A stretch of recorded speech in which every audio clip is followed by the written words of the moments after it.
What's good, fellow outcasts and other rejects? Welcome to WTC, the Anime Outcast. First off, if you're new here, we upload anime letters based around My Hero and other shows alike. Secondly, did you know only 80% of our audience is not subscribed? Well, in order to make that number a little bit lower, how about you go ahead and hit that button, make sure you like, subscribe, and hit the notification bell. Now, without further ado, let's get into the video. We pick back up with the story as screams fill a hospital room. Bakugou, who was out cold since the force attack, abruptly jumped to life, thinking he was still in the heat of battle. But as he leaps out of his hospital bed, a sharp yet stinging pain runs through the right side of his body, causing him to drop to one knee. "Hey guys, he's awake now!" a familiar voice called out from outside the room. With Bakugou still on the floor, a group of 1A students rush into the room. One of them, Kirishima, goes to help the blonde boy up, only to be swatted away. "What the hell just happened? Where is the nerd?" he demands to know as he gets to his feet, but the room falls silent. Pissed off, the bomber tries to roar at his fellow students, craving an answer. "Well, don't just stand there, tell me already!" Then, attempting to threaten his peers, he creates a small-scale explosion on his hands. But as he tries to ignite his right side, it refuses to work. His palm doesn't heat up, and there's not even an atom of sweat on it.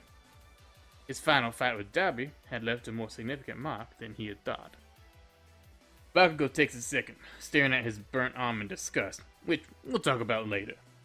Then, he peers back at the remaining class and then utters something uncharacteristically low. "Someone better answer my question now, or none of you are leaving this room alive." Though he wasn't howling like a monster, some students found the threat scarier than most.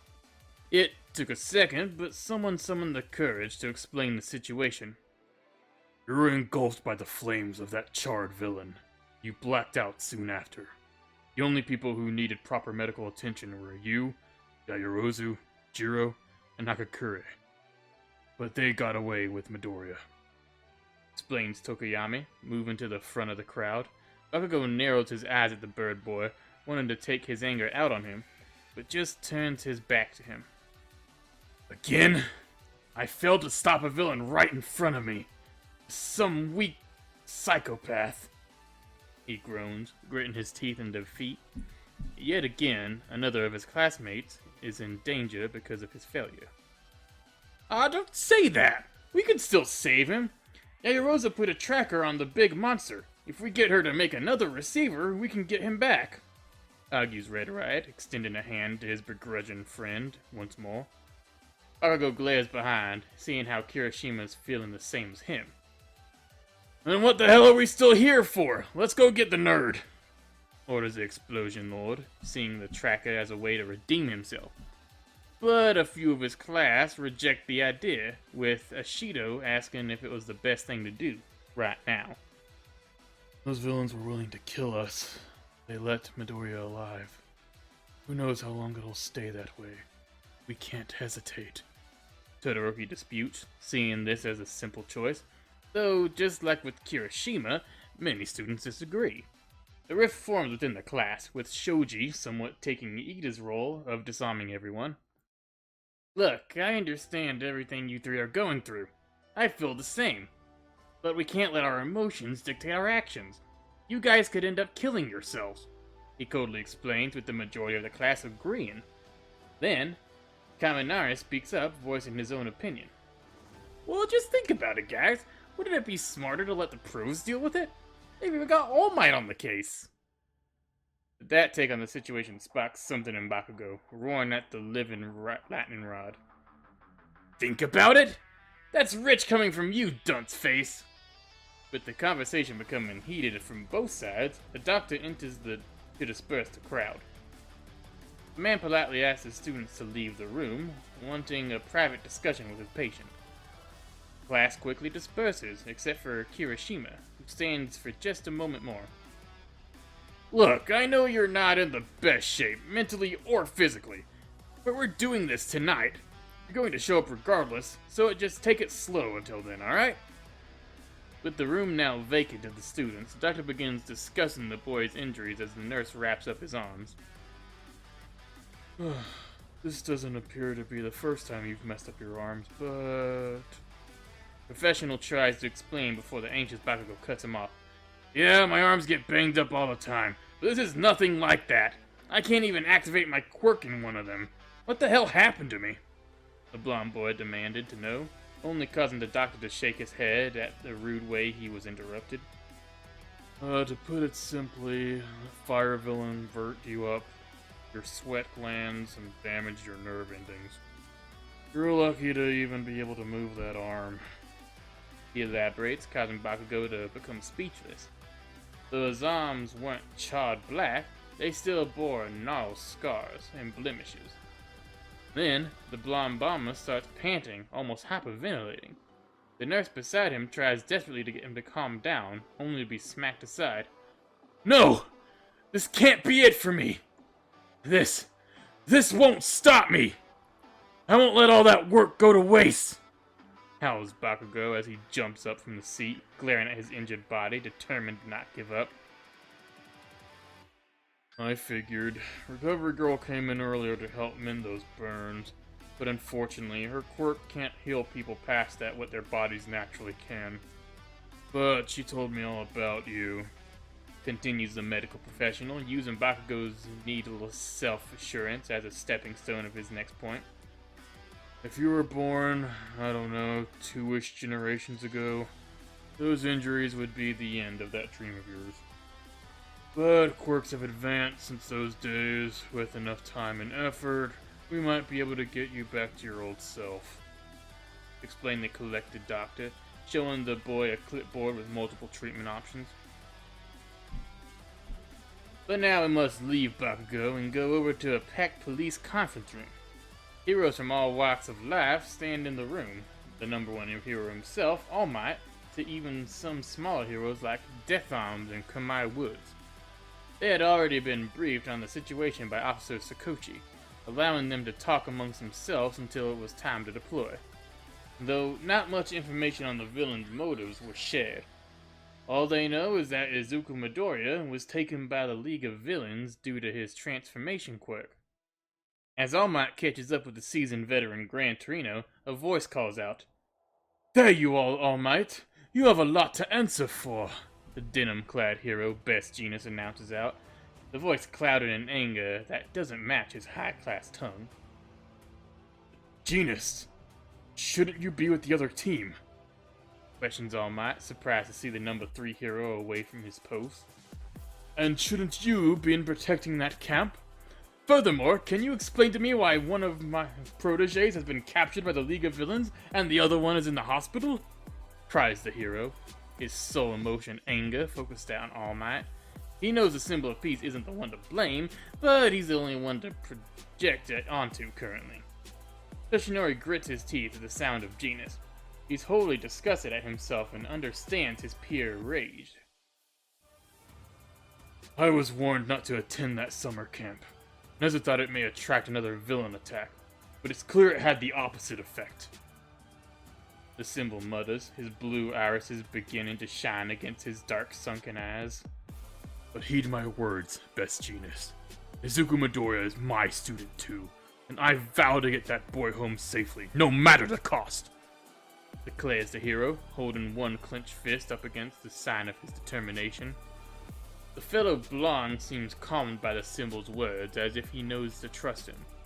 Though before any more comments could be shared, another man steps forward. "I'm sorry to cut this short, but I need a minute alone with All Might," the trenchcoat-clad plumber asked, a stern look on his face. Being an old friend of the officer, the symbol obliges, with Best Jeanist going on his way to meet his team. "I'm gonna be frank about this. How much did the kid tell you about the Omnitrix?" Sakochi inquires, needing to be on the same page as the hero. I'm assuming by the fact that you, too, know its name, that Midoriya has told you a lot about it as well," replies All Might, getting a nod from the other man. "Well, he lied to me about it at first, but I know it has nothing to do with the quirk. The Omnitrix can transform the boy into a whole assortment of monstrous heroes," elaborated the heroic icon, with Sakochi nodding along as he talked. Then you must know it revolves around DNA, right? Meaning our suspect may be him. One reason for all of these modified humans running around. All Might is taken aback for a second. He had no clue about the DNA part of the power, thinking that it was another lie from Midoriya.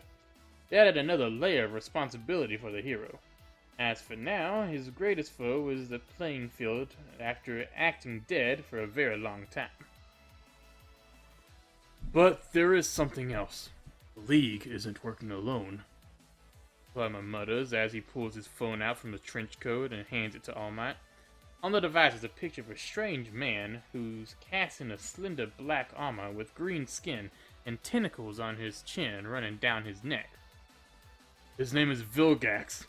We thought he'd put down many years ago, but he's clearly made a resurgence. He has ties with the Omnitrix. If either he or the League's leader get their hands on it, then it's game over, cautions the man, with the weight on his shoulder All Might couldn't comprehend. Toshinori had no idea about the alien or the countless crusades Vilgax had gone on for power like his officer comrade did.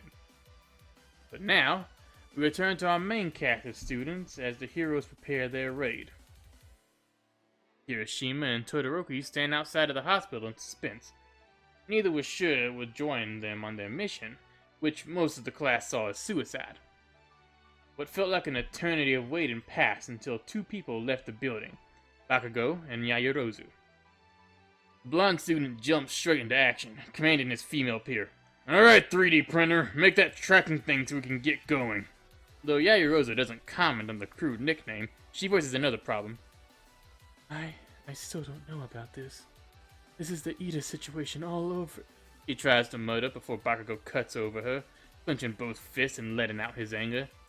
"Don't talk about that shit show as if you were there. This is nothing like before, and don't compare that nerd to Ida. He didn't let some vendetta control him," exclaims the injured boy, letting out the secret that he was there in Hosu with Ida and couldn't save him.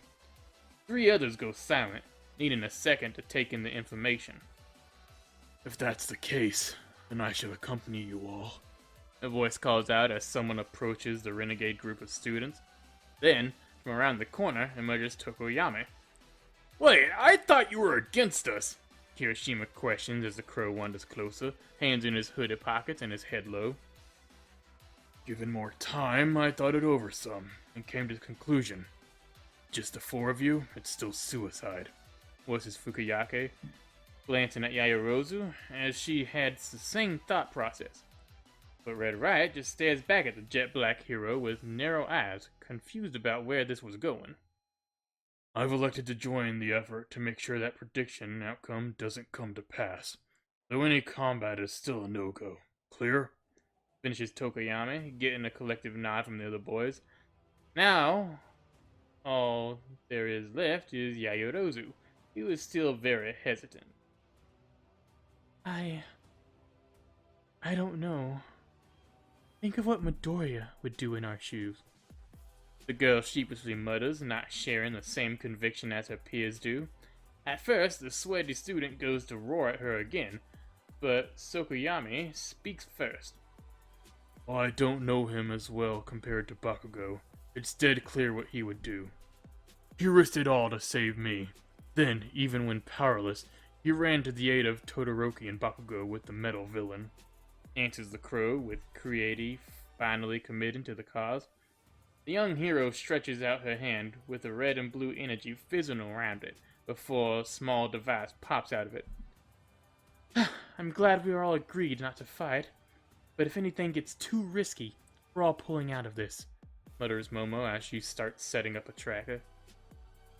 With the team assembled, the students embark on their mission to save their classmate. As the journey starts, the tracker welded to the chainsaw Nomu located its host at Kaminari Ward. The group travels the bustling area isn't too noteworthy, as all they do is board a bullet train to the district. As Momo suggests the idea of a disguise, it's quickly shot down by both Bakugou and Tokoyami. "How the hell are we gonna hide a literal bird? And don't even get me started on the scars on both shitty hair and half, the burn victim berates. Thanks again to the outcasts and rejects for watching to the end of the video. If this video gets 80 likes in 2 weeks, we'll continue this series. Other than that, if you have any questions about the series or channel, sound off in the comments or feel free to join our Discord. Thanks again.